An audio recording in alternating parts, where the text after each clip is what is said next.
আজকের ভিডিওতে আমরা দেখব কুরবানির ঈদকে সামনে রেখে অনেকেই নিজেদের গৃহপালিত গবাদি পশু শহরে বা বিভিন্ন হাটে বিক্রয়ের জন্য নিয়ে যান, কিন্তু অনেক সময় পথে ঘাটে বিভিন্ন ধরনের জিজ্ঞাসাবাদ বা আইনি জটিলতার কারণে বিভিন্ন সমস্যার সম্মুখীন হতে হয়।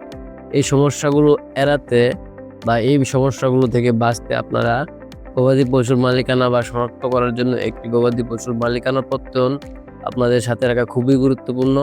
আজকের ভিডিওতে আমি দেখাবো কিভাবে খুব সহজেই MS ওয়ার্ড ব্যবহার করে একটি প্রফেশনাল গবাদি পশুর মালিকানা প্রত্যয়ন তৈরি করবেন, যা থেকে আপনি বুঝতে পারবেন যে আপনার গরুর মালিক আপনি নিজেই।